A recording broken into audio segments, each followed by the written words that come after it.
अस्सलाम वालेकुम एवरीवन, मैं आयशा फिरदौस आप तमाम का तहे दिल से इंग्लिश फॉर ऑल सीरीज में इस्तेमाल करती हूँ।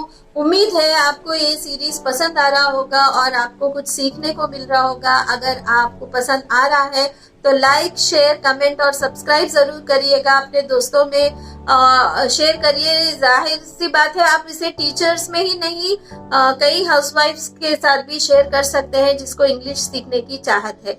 ठीक है, और आगे बढ़ते हुए मैं बता दूं, पिछली बार की क्लासेस में मैंने बताया कि सब्जेक्ट वर्ब ऑब्जेक्ट का जो कॉम्बिनेशन है उससे हम सेंटेंसेस कैसे बना सकते हैं और सेंटेंसेस कितने टाइप्स के होते हैं। आज के इस क्लास में मैं बताऊंगी कि सेंटेंस में पर्सपेक्टिव मतलब नजरिए की वजह से first person, second person, third person किसे कहते हैं, और उसके बाद मैं फिर से आपको बताऊंगी कि छोटे सेंटेंसेस हम कैसे बना सकते हैं आसानी के साथ, हेल्पिंग वर्ब्स को इस्तेमाल करते हुए और बेस फॉर्म ऑफ वर्ब को इस्तेमाल करते हुए। चलिए आगे बढ़ते हैं। जैसे मैंने बताया आपको सेंटेंस में अहम किरदार जो है सब्जेक्ट का होता है।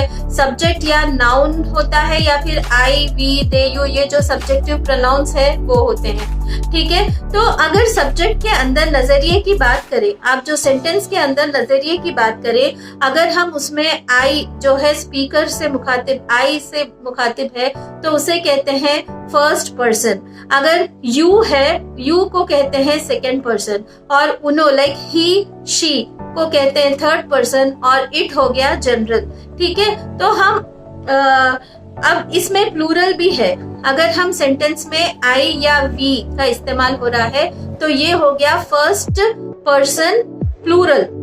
Okay, first person singular I हो गया, फर्स्ट पर्सन प्लूरल हो गया वी, हम। सिमिलरली सेकेंड पर्सन सिंगुलर और प्लूरल दोनों यू ही होते हैं। लाइक फॉर एग्जाम्पल मैं कहूंगी you are a good boy, तो मैं यहाँ एक लड़के से मुखातिब हो रही हूँ। और अगर मैं टीम से कहूंगी good morning to you all, ये एंटायर टीम हो गया, तो यहाँ भी यू से मुखातिब हो रही हूँ। तो इट इज लाइक सिंगुलर और प्लूरल दोनों में मैंने यू इस्तेमाल किया।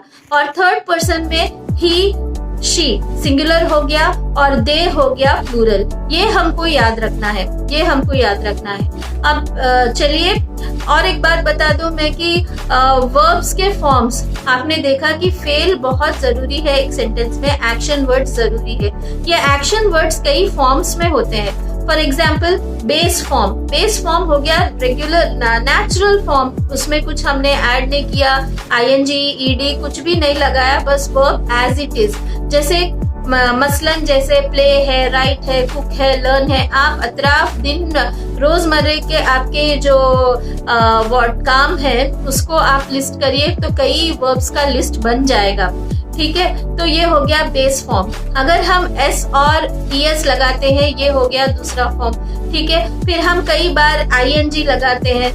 ठीक है, जैसे प्लेइंग, कुकिंग, लर्निंग, आईएनजी, ये एक हो गया। ईडी लगाते हैं, ईडी हो जाएगा पास्ट फॉर्म, मीन्स वो एक्शन जो खत्म हो चुका, प्लेड, वॉच्ड। ठीक है, ईडी लगाते हैं या डी लगाते हैं जो एक्शन हो गया, कंप्लीटेड एक्शन है। और पास्ट पार्टिसिपल भी है कि वो हाल ही में, रिसेंटली कंप्लीट हुआ, वो पास्ट एक्शन हाल ही में कंप्लीट हुआ। ये तमाम चीजें कब इस्तेमाल होती हैं मैं आपको मजीद अपने आगे के वीडियोस में जरूर बताऊंगी। आज के लिए आप इतना देखें कि जैसे आपने देखा subjective pronouns I, we, they, you, he, she, it. ठीक है, इसको एक कॉलम बनाकर लिख लें आप, I, we, they, you, he, she, it. फिर उसके बाजू आप ये लिखे do, can, could, may, might, shall, should. फिर उसके बाद must, need to, had to, used to. उसके बाद शेल, विल, इसका एक कॉलम बनाए और बाजू में वर्ब फॉर्म्स लिखे, थोड़े से बिल्कुल बेसिक वर्ब्स लिखे, फर्स्ट फॉर्म ऑफ वर्ब लिखे, जैसे कि प्ले, कुक, राइट। ठीक है, अब मैं ये तीनों को जोड़ के आपको कुछ सेंटेंसेस बनाकर दिखाऊंगी और आप इस एक्सरसाइज को आगे लेके चल के अपने नोटबुक में कई बहुत ज्यादा सेंटेंसेस बनाइएगा। फॉर एग्जाम्पल अब मैं बोलती हूँ आई, मैंने कहा एक कॉलम में I, we, they, you, he, she, it लिखे, तो आप जोड़े I do right, I do right, मैं लिखती हूँ, या मैं लिखता हूँ। आई डू राइट बोलना जरूरी नहीं है, अगर बोले तो गलत भी नहीं है, ठीक है। तो इसका मतलब कि मैं लिखती हूँ, मैं हमेशा लिखती हूँ। आई डू राइट, हमेशा लिखती हूँ, ठीक है। तो ये हो गया। फिर सेकेंड वाला I can write, I can write आप जोड़ के लिखे, आई कैन राइट मैं लिख सकती हूँ। आई कुड राइट मैं लिख सकती थी, आई कुड राइट पहले मैं लिख सकती थी। फिर आई मे राइट मैं लिखूंगी शायद, मैं लिखूंगी शायद। आई माइट राइट मैं लिखूंगी शायद। ये मे और माइट जो है पॉसिबिलिटी प्रोबेबिलिटी पे है, हो सकता मैं लिखूंगी शायद, ठीक है। आई शुड राइट मुझे लिखना है, आई शुड राइट मुझे लिखना है। आई मस्ट राइट मुझे लाजमी लिखना है, मुझे कैसे भी लिखना है, ऑब्लिगेटरी है ये, कैसे भी लिखना है, ठीक है। फिर उसके बाद आई नीड टू राइट मुझे लिखने की जरूरत है, आई नीड टू राइट मुझे लिखने की जरूरत है। आई हैड टू राइट मुझे पहले लिखना पड़ता था, आई हैड टू राइट मुझे पहले लिखना पड़ता था, ठीक है। आई शैल राइट, आई शैल राइट मैं लिखूंगी आगे। आई विल राइट मैं लिखूंगी आगे। I would write, I would write would एक स्पेशल केस है, वुड एक स्पेशल केस है जो बाज़ वक़्त I would love to write मैं बहुत लिखना चाहूंगी, इस तरीके से आप इस्तेमाल करते हैं। या फिर पास्ट में भी बोलते हैं I would write, okay, I would love to write मैं लिखना पसंद करूंगी। तो ये दो केसेस में भी वुड का इस्तेमाल होता है, तो ये स्पेशल केस है, मैं आगे चलकर बताऊंगी। तो आप इमेजिन करें कि आपने इतने सेंटेंसेस बनाया सिर्फ राइट को लेकर, आप उसी तरीके से cook, I do cook, I do cook, I can cook, I could cook, I may cook, I might cook, I should cook, I must cook, I had to cook, I used to cook, ठीक है। Used two means जो हो गया, जो माजी में हो गया उस हरकत। आई यूज्ड टू कुक पहले मैं ऐसा पकाती थी। I used to cook, I shall cook मैं फ्यूचर में पकाऊंगी शायद। I shall cook, I will cook ये फ्यूचर में। तो आप देखें सिमिलरली आप वी से भी, मैंने जैसे कहा आई वी दे यू, ये चार लेके आप ये पूरे सेंटेंसेस को बना सकते हैं। आप एक एक्सरसाइज में अपने नोटबुक में लिख कर रखें।